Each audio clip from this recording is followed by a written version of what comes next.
Okay, so the very last thing we have to learn, and it's not in 9.4, it actually is in chapter 8.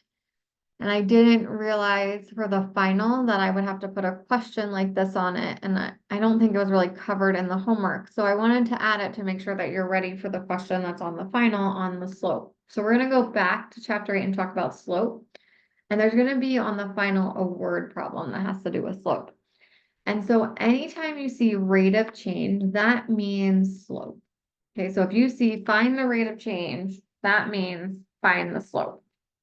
Okay, and again, the slope formula is we either think about rise over run, but we're going to have points. So we're going to say it's always y2 minus y1 divided by x2 minus x1. Okay? So what you're going to have to do in these problems is we did ones where we found the equation like this. You're going to have to figure out the 2 points and then just do the slope formula. And then that will be your answer. So it says in the year 2020, Mia's card had a value of 12,000. When she bought the car in 2010, the car cost 38,000. If the car depreciates linearly, what was the annual rate of change of the car's value? Okay, so this is the key thing. Rate of change means slope.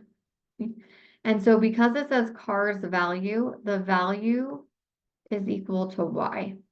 And so that's kind of how you tell. Usually time is always x.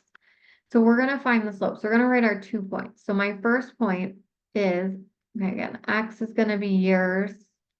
Y is going to be the car's value. Okay, and I know what y is because they're going to say find the rate of change of blank, and then that's the y value. So the first point would be in the year 2020. That's my x value. The y value was 12,000.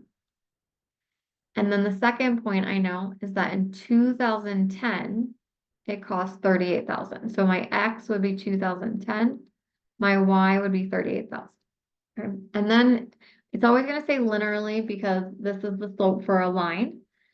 And then it's going to ask you about the rate of change. So if you see rate of change, that means you're going to find the slope. So we're going to do y2 minus y1. So we have, this is x1, this is y1. This would be x2, this would y2. So y2 would be 38,000 minus 12,000 divided by 2010 minus 2020. Okay, and again, if you switch your points, it won't matter. You'll end up with the same slope. Okay, so we do 38,000 minus 12,000. We get 26,000. 2010 minus 2020 is negative 10. And then we're going to divide 26,000 divided by negative 10 is negative 2,600. Okay, and what this means is your car loses or depreciates, as you always say, depreciates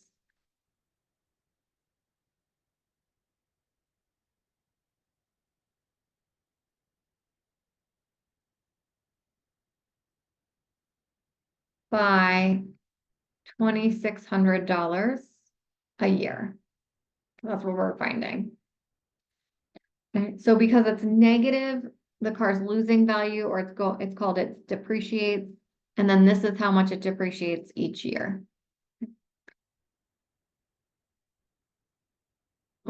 So again, that's the last one. We'll practice the other one in class, but there'll be a question like this on the final.